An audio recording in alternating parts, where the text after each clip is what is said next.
Welcome to the video.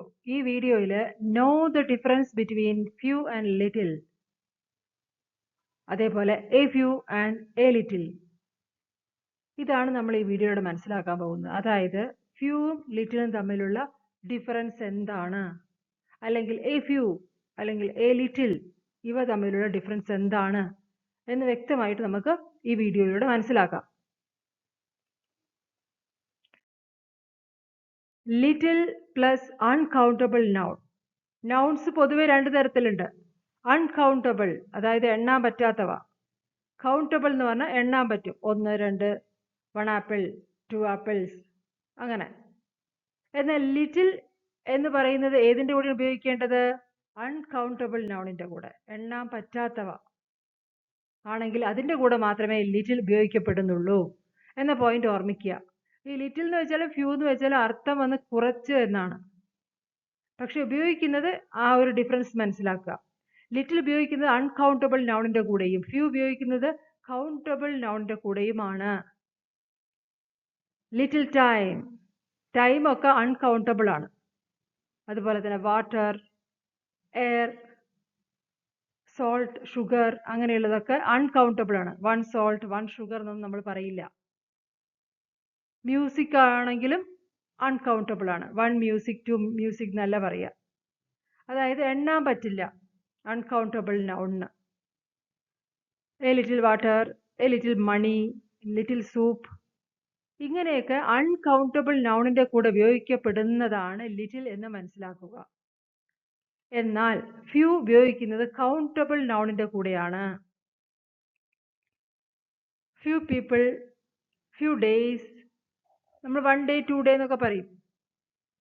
A few days, a few questions. അതുപോലെ മറ്റ് countable noun key, house, tree, idea. I have a idea, എനിക്ക് 2 idea ഉണ്ടെന്നും കൂടി പറയാം. അത് പ്ലൂറൽ ആവും. ഈ കൗണ്ടബിൾ നൗണിന്റെ പ്രത്യേകത അതിന് സിംഗുലർ ഫോമും ഉണ്ട് പ്ലൂറൽ ഫോമും ഉണ്ട്. എന്നാൽ അൺകൗണ്ടബിളിന് അങ്ങനെയില്ല, അതിന് ഒരേ ഒരു ഫോം തന്നെ ഉള്ളൂ. അപ്പൊ ഫ്യൂ ഉപയോഗിക്കുന്നത് കൗണ്ടബിൾ നൗണിന്റെ കൂടെയാണെന്ന് പറഞ്ഞു, പക്ഷെ അത് പ്ലൂറൽ നൗൺസിന്റെ കൂടെയാണ് ഉപയോഗിക്കപ്പെടുക. ആ ഒരു പോയിന്റും കൂടി ഓർമ്മിക്കണം. എ ലിറ്റിൽ എന്ന് വെച്ചാൽ സം ബട്ട് നോട്ട് മച്ച്, കുറച്ച്, കൂടുതലൊന്നുമില്ല, കുറച്ച്. എ ഫ്യൂ എന്ന് വെച്ചാൽ സം ബട്ട് നോട്ട് മെനി, കുറച്ച്, കൂടുതലില്ല. അതേ അർത്ഥം തന്നെ. എ ലിറ്റിൽ, ഫ്യൂ എന്ന് വെച്ചാൽ ലിറ്റിൽ എന്ന് വെച്ചാൽ അർത്ഥം കുറച്ചെന്ന് തന്നെയാണ്. അത് ഉപയോഗിക്കുന്നത് അൺകൗണ്ടബിൾ നൗണിന്റെ കൂടെയും ഒന്ന് കൗണ്ടബിൾ നൗണിന്റെ കൂടെയുമാണ് എന്നതാണ് പ്രത്യേകത. എ ലിറ്റിൽ എക്സാമ്പിൾസ് നോക്കാം. He didn't eat anything but she drank a little milk. He did not eat anything. അവൻ ഒന്നും കഴിച്ചിട്ടില്ല, പക്ഷേ she drank a little milk. അവൾ കുറച്ച് പാല് കുടിച്ചു എന്നാ പറയണം. എ ലിറ്റിൽ എന്ന് വെച്ചാൽ കുറച്ച്, കൂടുതലൊന്നുമല്ല, കുറച്ച് പാല് കുടിച്ചു. പക്ഷെ അവൾ കുറച്ച് പാല് കുടിച്ചു, പക്ഷെ അവൻ ഒന്നും കഴിച്ചിട്ടില്ല. Can you speak English? Yes, a little. A little എന്ന് വെച്ചാൽ കുറച്ച്, അത്യാവശ്യം എന്നർത്ഥം. A few, some but not many, കുറച്ച്. Last week she wrote a few letters. കഴിഞ്ഞ ആഴ്ച അവൾ കുറച്ച് കത്തുകൾ എഴുതി. A few letters.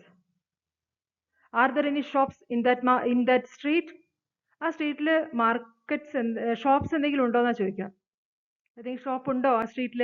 Yes, a few. ആ ഉണ്ട്, കുറച്ച്. Not many but some shops. കൂടുതലൊന്നുമില്ല, കുറച്ച്. A few. ഇതൊക്കെ എന്തിനാണെന്ന് വെച്ചാൽ അതിന്റെ ഡിഫറൻസ് ആ സെന്റൻസിലൂടെ നിങ്ങൾ മനസ്സിലാക്കണം.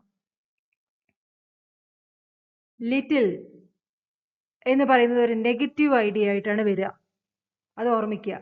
ഇല്ല എന്നുള്ള തരത്തിലുള്ള കാര്യങ്ങളാണ് ലിറ്റിൽ മാത്രമാണ് ആ സെന്റൻസിൽ ഉള്ളതെങ്കിൽ വരുന്നത്. എന്നാൽ എ ലിറ്റിൽ എന്ന് പറയുന്നത് പോസിറ്റീവ് ആണ്, അവിടെ കുറച്ചുണ്ട് എന്ന അർത്ഥത്തിൽ. There was little food in the fridge. അവിടെ ലിറ്റിൽ എന്ന് മാത്രമേ ഉള്ളൂ. അപ്പൊ അതിന്റെ അർത്ഥം ഫ്രിഡ്ജിൽ ഫുഡ് ഇല്ല എന്നർത്ഥം. ഇറ്റ് വാസ് നിയർലി എംപ്റ്റി എന്നാണ്. അപ്പൊ ലിറ്റിൽ എന്ന് മാത്രം കണ്ടാൽ അത് നെഗറ്റീവ് ഐഡിയനെ സൂചിപ്പിക്കുന്നു. എ ലിറ്റിൽ എന്ന് പറയുന്നത് പോസിറ്റീവ് ആണ്. There was a little traffic, so we arrived later than we expected.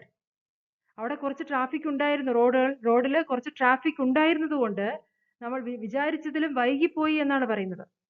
അപ്പൊ അതവിടെ പോസിറ്റീവായിട്ടാണ് വരുന്നത്, എ ലിറ്റിൽ. അപ്പൊ ഇവിടെ ലിറ്റിൽ എന്നുള്ളത് നെഗറ്റീവ്, ഫ്യൂ എന്നുള്ളത് അതേപോലെ തന്നെ നെഗറ്റീവ് ഐഡിയ കാണിക്കുന്നു. There were few people in the market. അതിന്റെ അർത്ഥം മാർക്കറ്റ് എം ടി ആയിരുന്നു എന്നാണ്. It was nearly empty എന്നാണ് അർത്ഥം. ഫ്യൂ എന്ന് മാത്രം കണ്ടാൽ അത് നെഗറ്റീവ് ആണ് എന്നർത്ഥം. അതാണ് നിങ്ങൾ ഏറ്റവും കൂടുതൽ നല്ല രീതി മനസ്സിലാക്കേണ്ടത്. ലിറ്റിൽ എന്ന് മാത്രമാണെങ്കിൽ അല്ലെങ്കിൽ ഫ്യൂ എന്ന് മാത്രമാണെങ്കിൽ അത് നെഗറ്റീവ് ആയിട്ടുള്ള കാര്യം പറയാനാണ് ഉപയോഗിക്കപ്പെടുന്നത്. ഫ്യൂ എന്ന് പറഞ്ഞാൽ അവിടെ കുറച്ചുണ്ട്. When did Seema go out? എപ്പോഴാണ് സീമ പുറത്തു പോയത്? കുറച്ച് സമയം മുമ്പ്, എ ഫ്യൂ മിനിറ്റ്സ് എഗോ എന്നർത്ഥം. അപ്പൊ ഇവിടെ ലിറ്റിൽ എന്ന് പറയുന്നത് അൺകൗണ്ടബിൾ നൗണിന്റെ കൂടെയാണ് ഉപയോഗിക്കുക. അതുപോലെ തന്നെ എ ലിറ്റിലും അൺകൗണ്ടബിൾ നൗണിന്റെ കൂടെയാണ് ഉപയോഗിക്കുന്നത്. പക്ഷേ ലിറ്റിൽ എന്ന് മാത്രമാണെങ്കിൽ അത് നെഗറ്റീവിനെ സൂചിപ്പിക്കുന്നു. അതേപോലെ എ ലിറ്റിൽ എന്ന് പറയുന്നത് പോസിറ്റീവിനെയും സൂചിപ്പിക്കുന്നു. ഫ്യൂ എന്ന് പറയുന്നത് കൗണ്ടബിൾ നൗൺസിന്റെ കൂടെയാണ്, പ്ലൂറൽ നൗൺസിന്റെ കൂടെയാണ് ഉപയോഗിക്കപ്പെടുന്നത്. അത് ഫ്യൂ എന്ന് മാത്രമാണെങ്കിൽ അത് നെഗറ്റീവ് ആണ്. ഫ്യൂ എന്ന് പറയുന്നത് പോസിറ്റീവ് ഐഡിയയെ കാണിക്കുന്നു. എക്സാമ്പിൾസ് നോക്കുക. I enjoy my life here. ഞാൻ എൻ്റെ ജീവിതം എൻജോയ് ചെയ്യുന്നു. I have A few friends. Few എന്ന് ഉപയോഗിക്കാൻ കാരണം ഇത് പോസിറ്റീവ് ആണ്. എനിക്ക് കുറച്ച് ഫ്രണ്ട്സ് ഉണ്ട്, അതുകൊണ്ടാണ് ഞാൻ എൻ്റെ ലൈഫ് ഇവിടെ എൻജോയ് ചെയ്യുന്നത്. And we meet quite often. ഞങ്ങൾ ഇടയ്ക്കിടയ്ക്ക് കാണാറുണ്ട് ഫ്രണ്ട്സ്. എനിക്കിവിടെ കുറച്ച് ഫ്രണ്ട്സ് ഉണ്ട്, എ ഫ്യൂ ഫ്രണ്ട്സ്. അവിടെ ഫ്യൂ എന്ന് മാത്രം ഉപയോഗിക്കാൻ പറ്റില്ല. കാരണം ഫ്യൂ എന്ന് മാത്രം ഉപയോഗിക്കുകയാണെങ്കിൽ അത് നെഗറ്റീവാണ്, ഫ്രണ്ട്സ് ഇല്ല എന്നുള്ള അർത്ഥം പോകും. I enjoy my life here. ഞാൻ എൻജോയ് ചെയ്യുന്നുണ്ട് ഇവിടെ. കാരണം എന്താ? എ ഫ്യൂ ഫ്രണ്ട്സ് എനിക്കുണ്ട്. അപ്പൊ സെന്റൻസുകൾ നല്ല രീതിയിൽ മനസ്സിലാക്കിക്കൊണ്ട് ചൂസ് ചെയ്യുക. ഫ്യൂ ആണോ വേണ്ടത്, എ ഫ്യൂ ആണോ?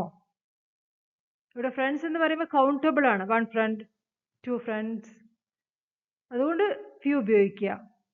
ലിറ്റിൽ പറ്റില്ല. I have A little friends ഒന്നും പറ്റില്ല. അത് കൗണ്ടബിൾ നൗൺ ആയതുകൊണ്ട്. She is lucky. അവൾ ലക്കി ആണെന്നാ പറഞ്ഞത്. She has few problems. ഇവിടെ എ ഫ്യൂ എന്നല്ല, ഫ്യൂ പ്രോബ്ലംസ്. ഫ്യൂ എന്ന് പറയുന്നത് എന്താണ്? നെഗറ്റീവ് ആണ്. അവിടെ പ്രോബ്ലംസേ ഇല്ല അവൾക്ക്. അതുകൊണ്ടാണ് എന്ത് പറഞ്ഞിരിക്കുന്നത്? ഷീ ഈസ് ലക്കി എന്ന്. അത് ഓർമ്മിക്കുക. ഫ്യൂ എന്ന് മാത്രം ഉപയോഗിച്ചാൽ അതിന്റെ അർത്ഥം അത് നെഗറ്റീവ് ഐഡിയ കാണിക്കാനാണ്. അതുകൊണ്ട് പ്രോബ്ലംസ് ഇല്ല അവൾക്ക്, അതുകൊണ്ട് തന്നെ ഷീ ഈസ് ലക്കി. ഇവിടെ നമുക്ക് എ ഫ്യൂ എന്ന് ഉപയോഗിക്കാൻ പറ്റുമോ? പറ്റുകയാണെങ്കിൽ ഇത് മാറണം. ഷീ ഈസ് ലക്കി എന്ന് നമുക്ക് പറയാൻ പറ്റില്ല. She has A few problems. She is sad. That's why she is sad.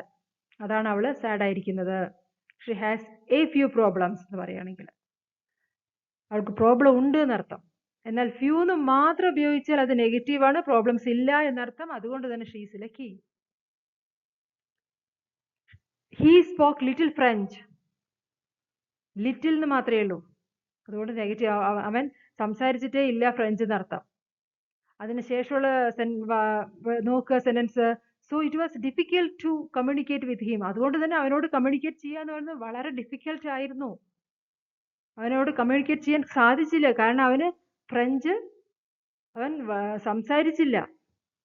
അതുകൊണ്ട് ഒരു കാര്യം അങ്ങോട്ട് പറഞ്ഞ് മനസ്സിലാക്കി കൊടുക്കാൻ പറ്റിയില്ല. എന്താണ് കമ്മ്യൂണിക്കേഷൻ എന്ന് വെച്ചാൽ? ആശയവിനിമയം. അത് വളരെ ഡിഫിക്കൽട്ട് ആയിരുന്നു. കാരണം എന്താണ്? He spoke little French. Little എന്ന് വെച്ചാൽ നെഗറ്റീവാണ്. അവൻ ഫ്രഞ്ച് സംസാരിച്ചില്ല. അതുകൊണ്ട് തന്നെ കാര്യങ്ങൾ അവരോട് പറയാനും പറ്റിയില്ല. അപ്പൊ ഈ തുടർന്ന് വരുന്ന സെന്റൻസുകളും കൂടി നോക്കിക്കൊണ്ട് അർത്ഥം തീരുമാനിച്ചുകൊണ്ട് തിരഞ്ഞെടുക്കുക. എ ഫ്യൂ വേണോ, എ ലിറ്റിൽ വേണോ, ഫ്യൂ എന്നാണോ, അങ്ങനെയുള്ള കാര്യങ്ങളൊക്കെ. She spoke a little French. എന്നാൽ അവൾ കുറച്ച് ഫ്രഞ്ച് സംസാരിച്ചു. A little French. അതെന്താ അവിടെ എ ലിറ്റിൽ വരാൻ കാരണം? തുടർന്നുള്ള സെന്റൻസ് നോക്കുക. So we were able to communicate with her. അതുകൊണ്ട് തന്നെ ഞങ്ങൾക്ക് അവളോട് കമ്മ്യൂണിക്കേറ്റ് ചെയ്യാൻ സാധിച്ചു എന്നാണ് പറയുന്നത്. അവൾ കുറച്ച് ഫ്രഞ്ച് സംസാരിച്ചു. എ ലിറ്റിൽ, വളരെ കുറച്ചാണെങ്കിലും അവൾ സംസാരിച്ചു. അതുകൊണ്ട് തന്നെ അവളോടുള്ള കമ്മ്യൂണിക്കേഷൻ സക്സസ്ഫുൾ ആയിരുന്നു. എന്നാൽ അവനുമായിട്ടുള്ള കമ്മ്യൂണിക്കേഷൻ സക്സസ്ഫുൾ അല്ല. കാരണം അവന് ഫ്രഞ്ച് അറിയില്ല. He spoke little French. അപ്പൊ സെന്റൻസുകളെ തറവാക്കി മനസ്സിലാക്കിക്കൊണ്ട് ചൂസ് ചെയ്യണം. എ ഫ്യൂ ആണോ, ഫ്യൂ ആണോ, ലിറ്റിൽ ആണോ, എ ലിറ്റിൽ ആണോ എന്നുള്ള കാര്യമൊക്കെ. പക്ഷെ ബേസിക് ആയിട്ട് മനസ്സിലാക്കേണ്ടത് ഫ്യൂ എന്ന് പറയുന്നത് കൗണ്ടബിൾ നൗൺസിന്റെ കൂടെയും പ്ലൂറൽ നൗൺസ്, എന്നാൽ ലിറ്റിൽ എന്ന് പറയുന്നത് അൺകൗണ്ടബിൾ നൗൺസിന്റെ കൂടെയുമാണ് ഉപയോഗിക്കുന്നത്.